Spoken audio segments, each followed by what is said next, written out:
கிளைக்கழக செயலாளர்களே, BL2 BLC BDA நிர்வாகிகளே, என் அன்பு மகளிரணி சகோதரிகளே, உங்கள் அனைவருக்கும் என்னுடைய மாலை வணக்கத்தை தெரிவித்துக் கொள்கிறேன். நான் கடந்த 35 ஆண்டு காலமாக திராவிட முன்னேற்ற கழகத்தில் என்னை இழைத்து கொண்டு அடிப்படையிலிருந்து கொஞ்சம் கொஞ்சமாக முன்னேறி இன்று கழக தலைவர் அவர்களும் நமது தமிழக முதல்வர் கருணாநிதி மு.க. ஸ்டாலின் அவர்களும் கழகத்தின் துணை பொதுச் செயலாளர் அக்கா கனிமொழி கருணாநிதி அவர்களின் பரிந்துரையிலும் நமது மாவட்ட கழக செயலாளர் அன்பு சகோதரர் ராஜேஷ்குமார் அவர்களின் பரிந்துரையின் பேரிலும் இங்கு உங்கள் முன் நாமக்கல் சட்டமன்றத்திற்கு வேட்பாளராக நிற்கின்றேன்.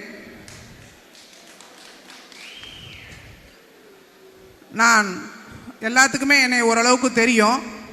96இல் நான் நாமக்கல் ராமாபுரம் நகராட்சி கவுன்சிலராக இருந்திருக்கேன். 2001இல் கொண்டு சிறுபட்டி பஞ்சாயத்து தலைவராக இருந்திருக்கிறேன். 2006இல் முத்தமிழ் அறிஞர் கலைஞர் அவர்கள் கை நீட்டப்பட்டு நான் அப்பொழுது ஒன்றிய குழு தலைவராக எனக்கு பொறுப்பு கொடுத்து பதவி கொடுத்த கழக தலைவர் அவர்களுக்கும் சிறப்பாக பணியாற்றியுள்ளேன். அது மட்டுமல்லாமல் நம் கழக தலைவர் அவர்கள் இன்று மகத்தான ஆட்சி செய்து கொண்டிருக்கிறார். நம்ம 1-2 சொல்ல முடியாது. கொரோனாவில் ஆரம்பித்து நேற்று பொங்கல், அது மட்டும் பொங்கலுக்கு 3000 ரூபாயும் கொரோனாவுக்கு 4000 ரூபா கொடுத்தாங்க. அதில் ஆரம்பித்து ஒவ்வொன்றாக ஒவ்வொரு மகத்தான திட்டம், மகளிருக்கான திட்டங்கள், மகளிர் உரிமை தொகை, காலை உணவு திட்டம், இலவசமாக பஸ்ஸில் மகளிர் செல்வது, இப்படி ஒவ்வொரு திட்டமாக பெண்களுக்கான திட்டம், பெண்களுக்கான ஆட்சி நடத்தி வருகின்றார். அது மட்டும் போதாது, தேர்தல் நேரத்தில் நம்ம 2 மாதத்துக்கு பெண்கள் என்ன படுவோம், கஷ்டப்படுவோங்கிறத நினச்சி நமக்கு போன மாதம் 5000 ரூபா பணம் கொடுத்தார். இப்படி ஒவ்வொரு நம்மளுடைய கஷ்டத்தை அறிந்து பெண்களுக்கும் சரி நம்ம அனைவருக்கும் எல்லாம் கிடைக்க ஒவ்வொரு நாளும் ஒவ்வொரு திட்டத்தை யோசித்து மகத்தான திட்டத்தை வழங்கி கொண்டிருக்கிறார்.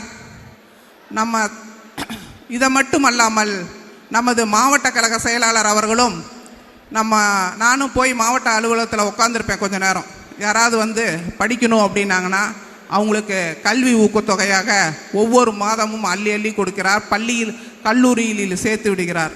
அது மட்டுமல்ல, ஒருத்தர் உடம்பு சரியில்லைன்னு போய் கேட்டாலும் அவங்கள ஹாஸ்பிட்டலில் சேர்த்து விட்டு மறுபடியும் அவங்க வீட்டுக்கு வர வரைக்கும் அவருடைய கண்காணிப்பில் தான் அவங்க இருக்க முடியும். அவர் நல்லாயிட்டாரு, வீட்டுக்கு வந்துட்டாருனா தான் இவர் நிம்மதியாக இருப்பார். அது மாதிரி நமக்கு கிடைத்திருக்க தலைவர் அவர்களும் சரி, நமது மாவட்ட கழக செயலாளர் அவர்களும் சரி, நம் நாமக்கல் மக்கள் கொடுத்து வைத்தவர்கள் என்பதை தெரிவித்து கொண்டு, வருகின்ற தேர்தலில் எனக்கு நாமக்கல் சட்டமன்றத்திற்கு தலைவர் அவர்கள் கொடுத்திருக்கிற வாய்ப்பை முதல் பெண் வேட்பாளராக நாமக்கல் திராவிட முன்னேற்ற கழகத்தின் உங்கள் முன் நான் நிற்கின்றேன். கழக தலைவர் அவர்கள் 2வது முறையாக அரியணையில் ஏற வேண்டும். உங்களுக்காக சட்டமன்றத்தில் நானும் குரல் கொடுப்பேன். அதற்காக நீங்கள் அனைவரும் ஒன்று சேர்ந்து உழைத்து என்னை சட்டமன்றத்திற்கு அனுப்புவதற்கு அதிக வாக்கு வித்தியாசத்தில் வெற்றி பெற வைக்க வேண்டும் என்று உங்கள் பொற்பாதங்களை தொட்டு வேண்டி வணங்கி கேட்டுக்கொள்கிறேன்.